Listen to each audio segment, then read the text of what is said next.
Hi guys, welcome to another episode of the Dramasology podcast. In this episode, I am doing my very first review of a Japanese drama and I'm very excited. So the drama I am covering in this episode is Eternal Yesterday, which aired in late 2022. It's actually been a long time coming because I do watch a lot of Japanese dramas because sometimes you just want something different. And that's the beauty of dramas. Every country has a different style and tone. And so depending on what you're interested in at the moment, what suits your mood, you could go for any country's dramas. So if I want a really cheerful drama, I usually go for Chinese dramas. If I want something that's more mellow and sad, I go for either Korean dramas or Japanese dramas. And if I really want something thought-provoking, Japanese dramas are also very good at that. They are able to come up with dramas that I would have never thought of, or premises and storylines that just ordinarily makes no sense, but they are so good at storytelling that they somehow make it work. And that's really the beauty of Japanese dramas. It's simple but very thought-provoking. And I have come to really enjoy the style and their use of, just how they tell stories. It's very good. And so I thought, it's time to do a review of a Japanese drama. I was looking for what would be the perfect first review for me to do, and I've watched a lot, so it was really a really tough choice to make because there's so many good ones and so many ones I really, really love. And it was between Eternal Yesterday and From Me to You. That was the two dramas that were in competition for the very first review that I would do. But I'm still in my feels about this drama, so I was like, this is the drama to review first. And so that's why I chose Eternal Yesterday as the very first drama to review. So yeah, according to my drama list, and you guys should cut me some slack because I am really, really bad at pronouncing their names, but I will try. Koichi is cheerful and popular in the class. Mitsuru is talented and not good at socializing. The two high school students are strongly attracted to each other due to their opposite personalities. However, one morning, Koichi is hit by a truck in front of Mitsuru. Koichi got up on the spot and smiled as usual, and although he is indeed alive, quote unquote, his classmates gradually begin to forget about Koichi's existence. I really liked the premise of this drama because it's using that trope of a person is only really dead if you forget them kind of thing. And I really like that idea. Their classmate also mentions demons as an explanation for why Koichi is still around and still alive. But I'll just ignore that because I don't think it goes with kind of what I have built up about this story in my mind. So I just kind of ignore that discussion they had with the classmate. But yeah, it's a very good premise. I really like that idea of, Mitsuru is so in love with Koichi that he's not willing to see that he's dead, right? And it's one of those things where he is dead, and I guess the way I took it was that really only Mitsuru was kind of seeing him, really seeing him. The drama makes it seem like everybody can see him and stuff like that, but really I feel like it's that tie to Mitsuru that is keeping Koichi alive, in a sense. So like I said, what makes Japanese dramas excellent is how simple they tell some stories, right? No matter what's going on in the plot, they make it seem very mundane most of the time. And that also applies in this drama as well. So Koichi is dead, right? He is dead by, I think, episode 1 or episode 2, right? And funnily enough, somehow the drama makes it seem like it's not a big deal, just because the characters also don't make it seem like it's a big deal. Everybody just takes it at value that, okay, Koichi is a corpse, but he's still kind of alive, and it becomes this investigation of why he's still alive, and they don't make it seem like it's a big deal. And perhaps again, it's maybe because to an extent it's all in Mitsuru's head, or somewhat in his head. In the last episode where he's talking to his dad also mentions how he also saw his mom, for a few days or a few weeks after she had died.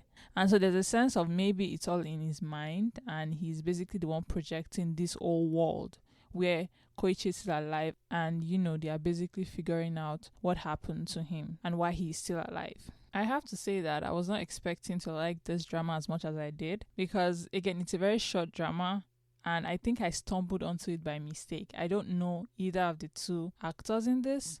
I've never seen them before, and so this was something I picked strictly because I think it was on the first page. So there was not much to my reason of choosing this drama, but from the very first episode, because I am such a sucker for like love at first sight, the scene where Koichi and Mitsuru make eye contact for the first time. Well, it's really Mitsuru that is, basically ogling Koichi from, the front of their school, and somehow Koichi also feeling that attraction at the very beginning. It's a very interesting thing to me, and I loved it so much because I was like, oh my god, that's so cute. It was very, very cute, and I liked how their relationship progressed from that moment, right? It wasn't instant anything. Yeah, Mitsuru was kind of always staring at him because I guess he found him attractive. Like, I actually don't know why he was looking at him so much. I just assume, he was so attracted to him, and maybe he was at awe of how popular Koichi was. And maybe that's kind of what drew him to Koichi. But him staring at Koichi and Koichi also reciprocating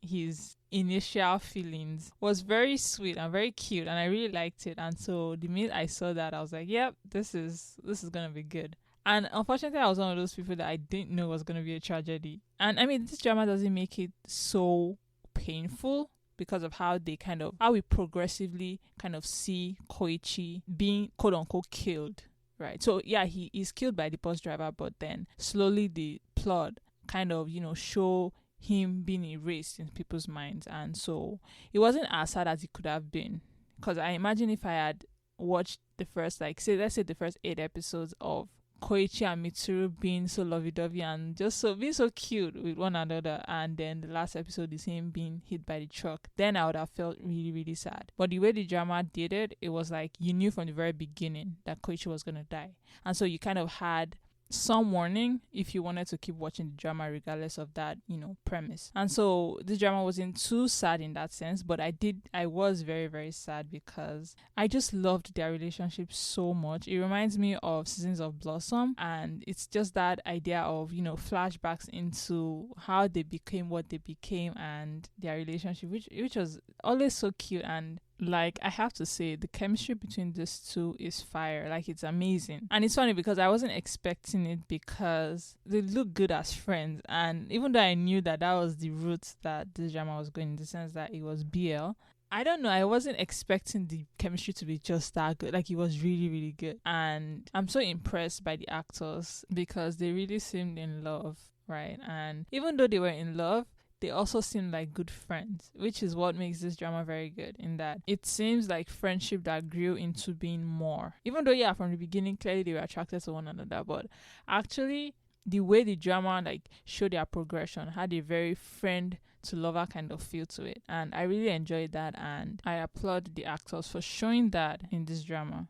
I also have to mention that I really liked the fact that, and this is not to say that it's bad, but I do like the fact that even though this was a BL, it kind of wasn't. And that might not make sense to some people, but what I mean is that even though it's a BL in the sense that it's two guys in a relationship, that fact that, the two guys are gay is never a problem.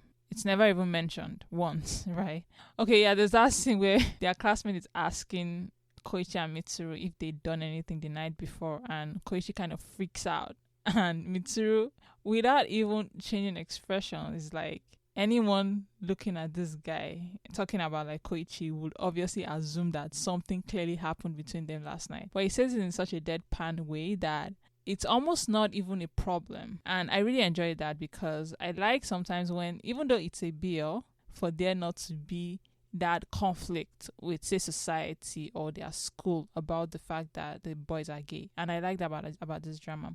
It's so simplistic in that it's focusing strictly on the feelings of these two boys and the feeling of Mitsuru that's basically realized that his friend, and I guess he's going through, grief in a very interesting way over his friend's death. And so it's not a bad thing when dramas show that, of course, but I did like that wasn't even mentioned once, right? And so that's another aspect about this drama I like. Another aspect, like I mentioned before, is the chemistry. The scene where, again, we get the flashback of what Mitsuru and Koichi were basically doing in his house was, oh my god, wow. Like, I don't know if these guys are straight, but wow, it's amazing how well people can act. And I'm always like a little somehow, like, I don't know how actors like sit through this, because there are obviously camera and crew and the director around them when they act these scenes, and I am feeling shy. Me alone in my room, I'm embarrassed to watch this scene. And I'm like, how do these actors go through this with so many people in the room, where they somehow get it done and like it comes out fantastic? And wow, like, it was wow, very hot, like, chemistry times 1000. Very, very good chemistry.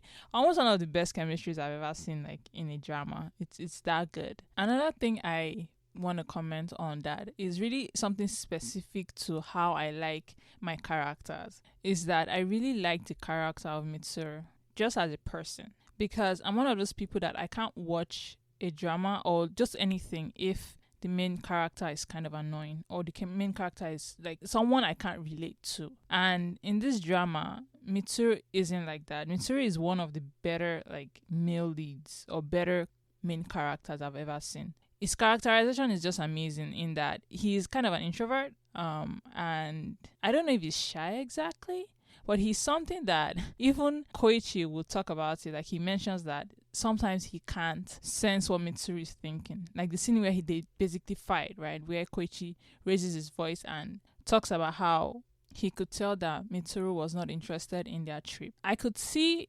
instantly why Koichi would feel that way, because Mitsuru does give off that vibe. Even for us, the audience, that we have unfiltered access to his inner monologue, I still get the sense that I don't know enough about him. That is Mitsuru. And it's a very interesting character in that sense, that he's very introverted, even with the audience that he is basically narrating his feelings to, narrating his story to. And I liked that character. It's a very good character that they built for the character of Mitsuru. And he's a character that he had me glued to my seat, because it was very interesting how I couldn't tell what he was thinking, even though he was telling me what he was thinking. And so, yeah, that was just something I noticed that I really liked, because I'm one of those people that characterization really matters to me. And the better a character is, or the more novel a character is, the more I can enjoy a drama. And this drama has one of the better characters in Mitsuru. He's just a well-written character. And like, I have to give it to like the director and the screenwriter for this, because it's a very difficult character to write and even more difficult to portray. And they do it in a very good way that makes me want to like watch everything they've ever done. Now, while I did mention that it's not the most tragic drama I've ever watched, right? It's not the most tragic. There is a sense of sadness, because you can tell that Mitsuru and Koichi are like, they're like soulmates in a way. And so to see Mitsuru lose Koichi is kind of sad. Very, very sad, actually. And I felt really sad at the end, actually, because just the idea that Mitsuru would have to go on in life without Koichi was very, very sad to me. And because, again, I can tell how much Koichi meant to him, because Mitsuru is such an introvert. Mitsuru is the kind of person that I think Koichi is like that first person he felt attracted to, felt drawn to, that this is something that will stick with him forever. And so this drama was kind of sad in that sense. And I think I shed a few tears. So yeah, like, if you're the kind of person that likes the slice of life kind of dramas, Japanese dramas are really the place to be in. Like, this drama also gives me that sense of slice of life, even though it's not. It still has that sense to it, because I think Japanese dramas just have that sense of slice of life. So if you've not seen this drama, do check it out and let me know what you think. I am on Reddit at Dramasology. But yeah, that's my review of Eternal Yesterday, a 2022 Japanese drama. Thank you guys so much for listening. Have a nice day. Bye.